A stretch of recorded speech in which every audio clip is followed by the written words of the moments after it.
Bom, pessoal, nós nos encontramos mais uma vez nessa véspera de Hanukkah aí no Brasil. Aqui já acendemos a nossa primeira luz de Hanukkah. Tá aqui, ó, bonitinha. Esse daqui é o poste, viu?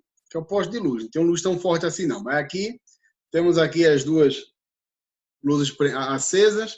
Uma é do Shamash e a outra, né, a do centro é a do Shamash e a da ponta é a da Mitzvah. Hoje a gente vai falar sobre Hanukkah, vamos falar sobre o que passou na história de Hanukkah, fazer isso muito resumido, porque a história de Hanukkah é muito grande, ou seja, a pessoa quer entender realmente os acontecimentos de Hanukkah, saber o que aconteceu desde do que passa antes e o que leva a Matityahu e sua família a lutar contra o Massadeno, como é que se diz? Massadeno, agora eu esqueci. Macabeus? Não, da Macedônia. É que eu sei os nomes em hebraico, mas em português ficou meio perdido. Contra o reino da Macedônia, o que os leva a lutar contra eles. E o que acontece depois, né? A gente está muito acostumado a escutar a história somente a parte que nos interessa, né? A parte bonitinha, a parte bela do milagre, e esquecemos de mencionar todo o contexto, né, que acontece nessa história, o antes como também o depois, né? Isso que a gente vai falar hoje, né? Nessa primeira parte da aula, nessa primeira aula vamos falar sobre a história de Hanukkah, como ela se desenvolve, o que passa depois de Hanukkah, porque Israel não seguiu com a sua independência, né? Se era tão comemorada, tão celebrada, o que é que deu errado na história, né? Então começo aqui com essa mensagem de esperança de um mundo onde se respeite a mútua liberdade religiosa, né? E não somente a liberdade religiosa, porque a gente tem um erro, e esse foi um dos erros dos macabeus, de crer que a liberdade religiosa se restringe a minha liberdade, né? Que eu tenha minha liberdade religiosa e que o outro não, que o outro seja submetido, né? Então a gente tem que entender que liberdade só existe quando é para os dois lados, né? Quando a liberdade só existe para um lado, isso é tirania disfarçada, né? Isso é pura falácia e não existe de fato. E na religião, geralmente, isso é um problema, né? Bom, Hanukkah. Como é que chega essa história de Hanukkah para a gente, né? Não temos um livro de Hanukkah, certo? Não é como Megillat Esther, a história de Purim, porque Purim os sábios desenvolveram, né, aceitaram a carta que mandou a rainha Esther para as comunidades da Galut, contando os feitos no reino de Parás, e tomou isso como uma Megillat Esther, né? Entrou dentro do cânon judaico. Mas não temos uma Megillah, uma história aceita e assinada e carimbada pelos sábios que nos conte a história de Hanukkah. Então, como é que a gente recebe a história de Hanukkah? De fato, ela vem repartida em vários lugares, né? Ela vem picotada em vários lugares, né? Na Mishnayot, no Seder Mishnah, no Shas, encontramos 7 menções sobre Hanukkah, né? 7 vezes Hanukkah é mencionado nas Mishnayot, e nenhuma delas a história é relatada, né? O que é mencionado é partes técnicas da Halakha, né? Ou seja, que quando saíam, traz na Mishnah de Rosh Hashanah, de quando saíam os emissários para anunciar um ano novo, né? Que eles montavam a cavalo e saíam até as cidades da Galut, né? Até Damasco, né? Damasco, e outros chegavam mais próximo da Pérsia, e para anunciar um novo mês, né? O mês, anunciaram Rosh Chodesh para que as pessoas pudessem se preparar para a festa, e dos meses que eles saíam era o mês de Kislev, que era para anunciar a festa de Hanukkah. Né? Outras menções, uma Masechet Shabbat menciona se a pessoa entra rapidamente numa loja e tem as luzes acesas, o que é que vai acontecer, se tem velas acesas, se são as velas de Shabbat, se são as velas de Hanukkah, que problemas isso acarretaria. Então, todas as menções na Mishnayot sobre Hanukkah são menções halachicas. Nada é, de fato, a história de Hanukkah. Então, as Mishnayot não nos ajudam para que entendamos Hanukkah. Ok? Então, se a gente pergunta sobre o Nes Pachashemen, né, o milagre da lata de óleo, a gente não vai encontrar nas Mishnayot. Né? Então, nenhuma delas explica sobre Hanukkah. No Talmud Bavli, né, é que encontramos a maior menção sobre Hanukkah, né, Masechet Shabbat, desde da página 21 até a página 23, vai se discutir as leis de Hanukkah. Né? Essas páginas estão dentro de um capítulo inteiro de Shabbat, que trata das luzes de Shabbat. Né? Tudo que se trata da acendimento das luzes de Shabbat é o capítulo que se chama, conhecido por Bameh Madlikin, que Sfaradim recita Bameh Madlikin em Shabbat. Né? Nesse capítulo aqui encontramos também Hanukkah. Então, Hanukkah começa no capítulo 21, na página 21 do Talmud, e posso dizer assim, em números, digamos que 95% de toda a discussão é halakhica, e temos uns 5% que fala sobre o que aconteceu em Hanukkah de uma forma muito resumida, restringindo-se a um mês de Pachashemen, né, da lata de óleo. Né? Que assim é o que está escrito, eu transcrevi aqui em português para vocês, diz o seguinte: o que é Hanukkah? Né? Pergunta os sábios. Que nossos sábios ensinaram no dia 25 de Kislev, nos dias de Hanukkah, eles são 8 para não elogiar o morto e jejuar neles.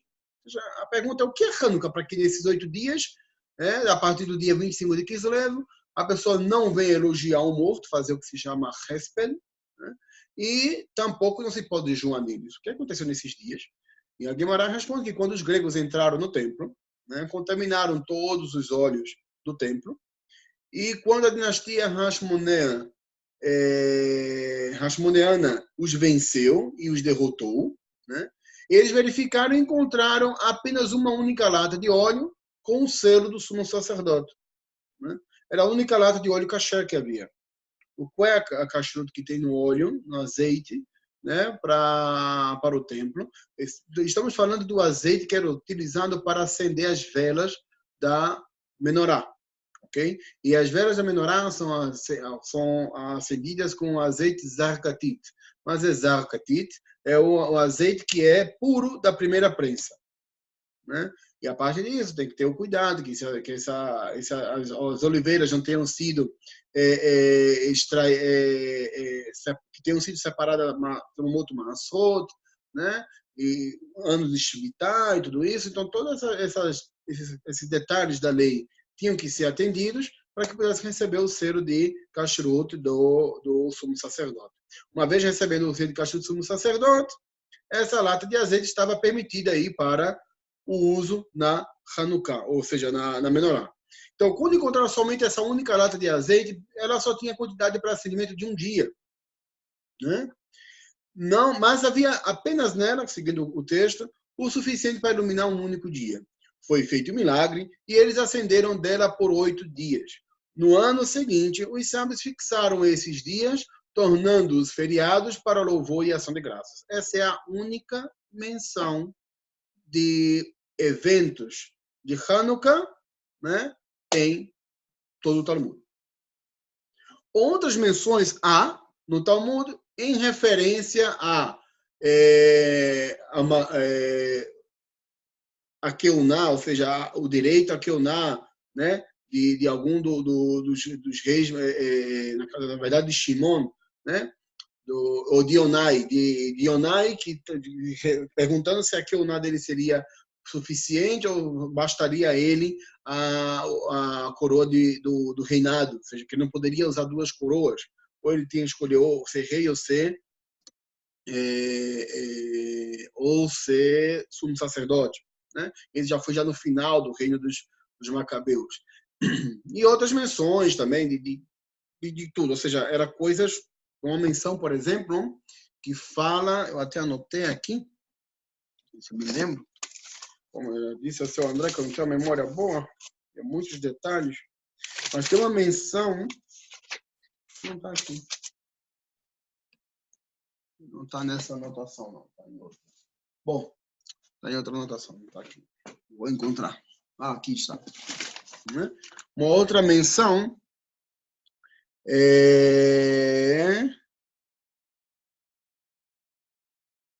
Sim, outra que está no Talmud Bavli, da menção da Eka Keter HaMalchut, né, para Yonai, Yanai, né, Yanai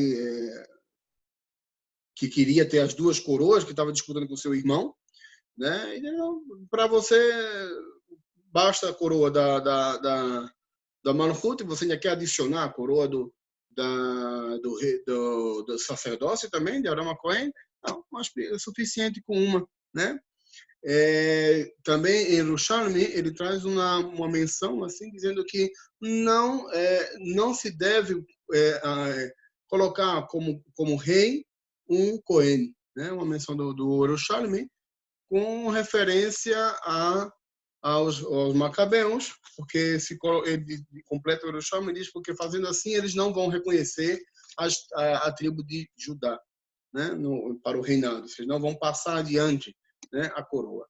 Então, são algumas menções aqui e ali no Talmud que não são suficientes para que a gente chegue ao conhecimento dos fatos que passaram em Hanukkah, né?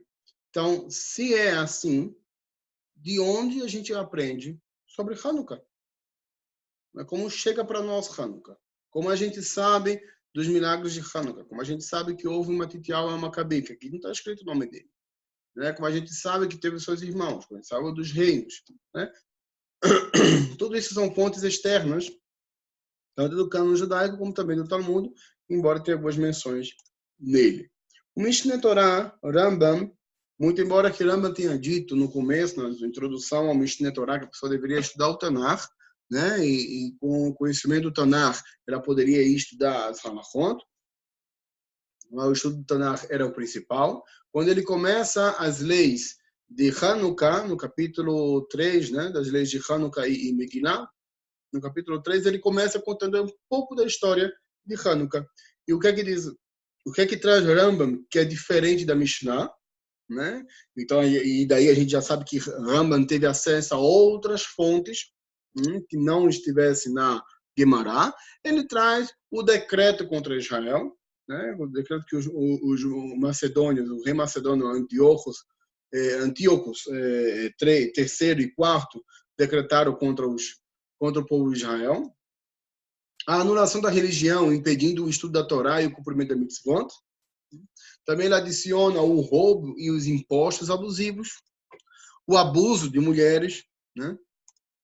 Impurificação do templo, levante dos Hashmonaim, né? dos Macabeus, e repurificação do templo, retorno do reinado em Israel.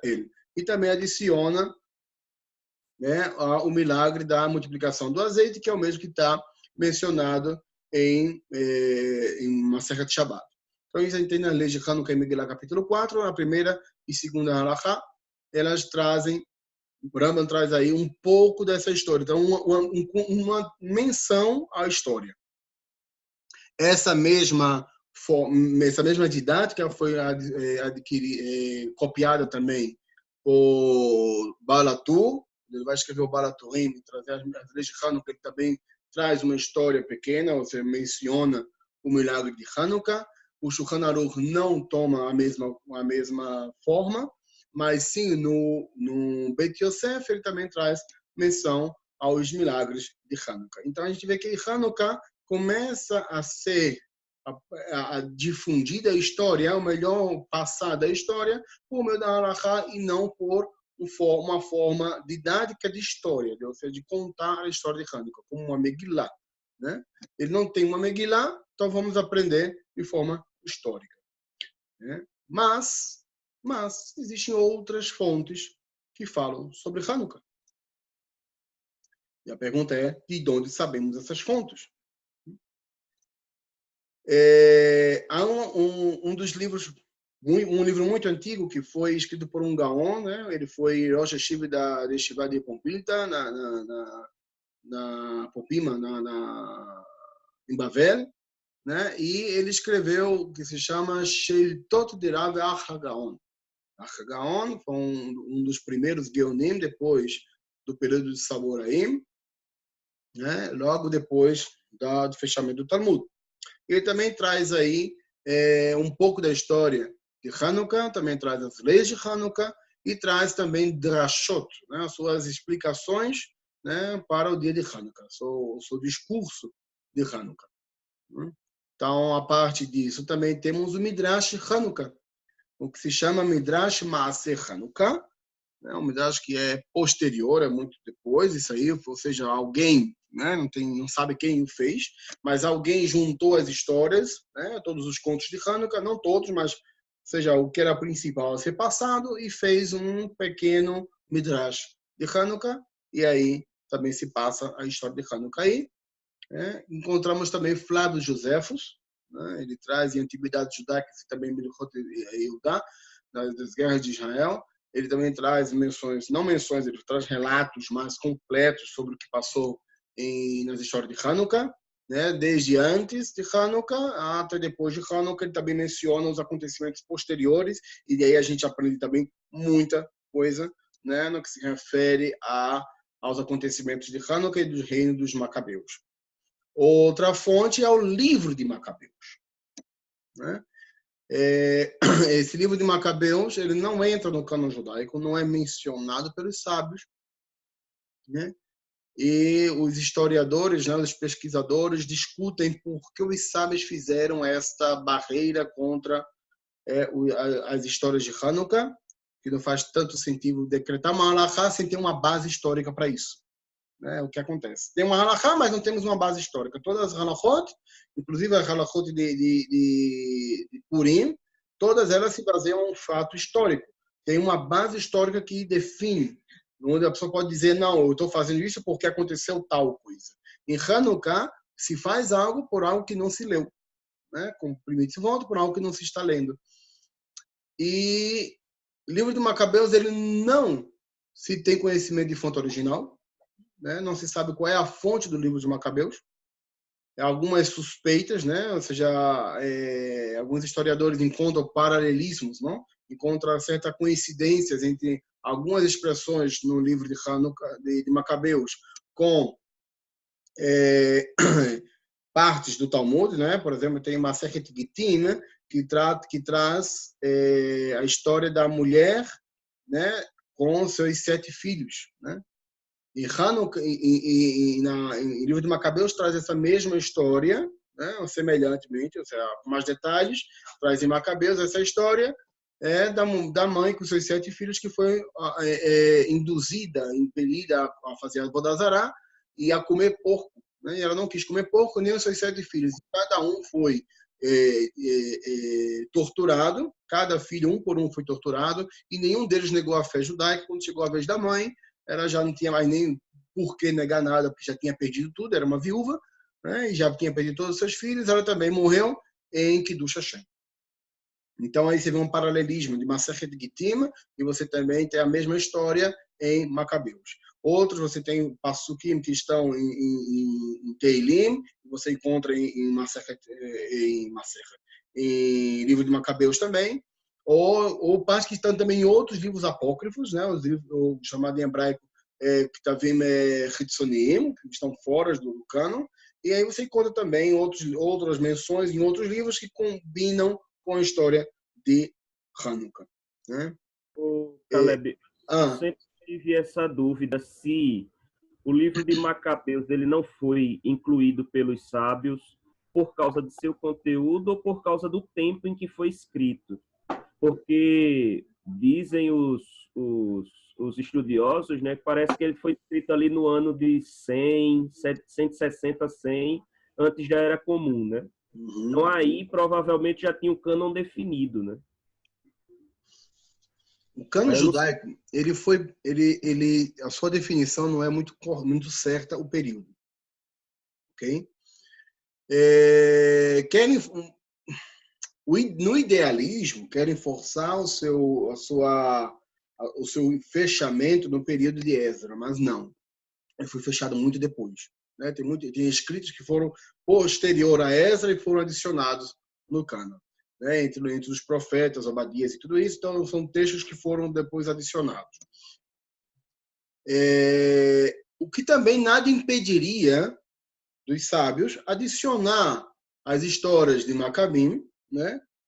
Se não dentro do cânon judaico, poderia estar adicionado como um Mishnayot. Se você tem um Seder Mishnah, você tem a Mishnah de Megillat Esther, né? Você poderia ter a Mishnah, né, de Matityahu Maccabi, a de Hanukkah, né? E ter o Talmud Hanukkah. Tem um Talmud Megillah. Ok? Então, isso não é desculpa. A pergunta é, por que não fizeram? Certo? O livro de Macabeus ele está em grego. É diferente dos demais livros, né, do Tanakh, que o encontramos ou em hebraico, ou em aramaico, ou misturado hebraico e aramaico. Né? O livro de Macabim, né, Macabim Aleph, Bet, né, Gimel e Dalet também, todos eles estão em grego. Né? Estão em grego porque pelo processo de tradução que começou com os 70, né, por volta do ano 126 antes da contagem comum, da Era Comum. Se começou aí nesse período de helenização que foi também iniciado, ironicamente foi iniciado pelos reinos macabeus, né? E aí foram feitas as traduções e o livro de Macabeus foi traduzido nesse período, ou seja, já no final, na verdade. O livro de Macabeus, historiadores o datam aproximadamente até o ano 100 da contagem comum. Né? Então, esse foi um dos últimos livros e talvez por isso teve esse problema de entrar como Mishnah. Né? Mas não impede, porque não precisaria se basear nele. Ou seja, se o livro já foi traduzido, é porque havia uma fonte já muito conhecida no original. Né? Até que a fonte original chegasse em Alexandria, quando foi feito os trabalhos de tradução no Egito, até que chegasse aí e fosse traduzida, é porque a fonte original já era bem conhecida e bem divulgada. Né? Então, isso não impediria de que os sábios adicionassem como parte da Mishnah ou como parte no Talmud. Né? Nisso, escrito em grego, né? Fazendo parte da Septuaginta. Agora, o que eu me refiro à Septuaginta, não a Septuaginta em si, senão o que é conhecido hoje como Septuaginta, que é toda a coleção traduzida ao grego, né? Em Alexandria e adotado no cânon cristão. Porque a Septuaginta em si se restringe única e absolutamente aos 5 livros da Torá. Então, quando vem alguém dizer, porque a Septuaginta está escrito no Salmo assim, assim, assim, é mentira. Não dá para ver aqui direito, não, mas se é a Septuaginta, aí é. Está em grego? Bacana. Então, ele entra no cânon cristão, e é a partir daí que o ministrante tem acesso a ele. Porque quando ele entra no cânon cristão, ele passa a ser também retraduzido ao hebraico. Né? Inicialmente, ele passa a ser traduzido para o sírio, né? O idioma sírio, entre um aramaico e um árabe, né? Que é no cânon sírio. Né? É a primeira tradução que ele volta a sua linguagem mais próxima à comunidade. A comunidade tem acesso, nós já tem acesso a ele, ao livro do Macabeus, ou seja, a comunidade judaica começa a ter acesso, teoricamente, de volta às histórias de Hanukkah em Bavel, né? Quando chega aí os escritos cristãos traduzidos, né, para a língua síria. Agora vamos aos acontecimentos. Bom, o que é que acontece que temos a história de Hanukkah? E por que ela é tão importante, por que é tão celebrada, apesar de não ter uma Megillah própria, né? Lembramos que desde o ano de 597, antes da Era Comum, agora começa a história, vamos ter só 8 minutos, é impressionante. Como é que a introdução da introdução já toma tanto tempo? Desde o ano de 597, antes da Era Comum, que a gente tem o fim do reinado do rei Tzadkiyahu, que foi o último rei independente, né, e livre de Am Israel. Depois dele começa o período de Jehoaquim, né, os dois Jehoaquims, e aí já começa um tratamento de vassalagem, né? A partir do ano de 1597, a vassalagem começa, né, na história de Israel. Ou seja, se tem um governo autônomo, mas não independente. Então, estavam todo o governo dependente do governo persa, né, o babilônico, nesse período. Daí, até a sua liberdade, temos 493 anos. Né? Israel ficou dependente do reino babilônico, foi levado a cativeiro, o regresso do cativeiro para Eretz Israel, a partir mais ou menos do ano de 393, algo assim. E quando regressa, também regressa sobre um regimento de vassalagem, né? Estando abaixo do governo persa.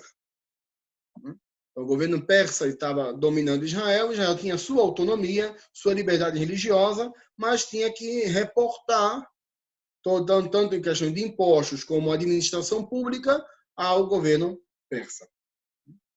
Quando vem Alexandre o Grande e começa a expandir o seu reinado desde a Macedônia até o Oriente, né, ele volta do Oriente conquistando as regiões, né, depois que ele derruba o reino persa, ele volta conquistando as regiões que faziam parte do reino persa. Então, todas as colônias persas, elas passam que automaticamente a serem incorporadas ao governo de Alexandre o Grande. Alexandre morre, né, e divide o seu reino. Seu reino passa a ser dividido por 4 reis, né? Aqueles que dizem que ele que dividiu o reino, né? Mas a história rebate isso, né? Não se encontra bases para isso, não, que cada um tomou sua parte, né? E eles começaram a lutar entre si. A terra de Israel ela ficou sob o domínio egípcio, né? Nesse domínio egípcio estava aí no baixo domínio ptolomaico, né? Até quando a Macedônia, com Antíoco III, começa a disputar a região. Uma região muito querida, porque você tem aí a migração de mercadorias, né? Você tem entre o Oriente e o Ocidente, está aí essa pequena franja aí do Oriente Médio, chamada Israel, sul da Turquia, Líbano e Israel. Essa é uma região muito cobiçada, que ela permite o acesso de mercadorias. Antíoco III conquista a região e derrotando as forças ptolomaicas, né? E faz um acordo. Né? Ele entra em acordo com quem? Nessa época, quem era o Cohen Gadol aí aqui em Israel, era Yohanan. Né? Yohanan era Cohen Gadol. Existiram 4 Yohanans. Os investigadores apontam esse sendo como terceiro Yohanan. Né? Ele ficou como Cohen Gadol aqui na região, e até o seu período de Keuná, quando ele era Cohen Gadol, estava tudo bem, tudo paz e tranquilo. Né? Só que ele estava em uma disputa, porque havia um Shimon, né? Haviam 2 famílias grandes aí. Um era de Shimona, Shimon ele também era Cohen, né? E ele administrava os mercados, né? Da cidade velha, né? Da cidade de Jerusalém. E havia a família Túvia. A família Túvia já era conhecida já de muito tempo, ela, desde o período dos reinos de Israel, que vinham construir as muralhas de Israel, ela já estava aí metida, né, como influência na sociedade. A família Tuvia era muito forte e Yosef Tuvia era o que estava aí trabalhando também na administração da região. Né? Quando vem Antíochos, né? Antíochos III, ele faz um acordo com eles e diz, olha, eu não tenho nenhum problema, vocês seguem aí administrando a região, né? E tem a sua liberdade, o mesmo serviço de vassalagem que vocês tinham na Pérsia vai seguir aqui.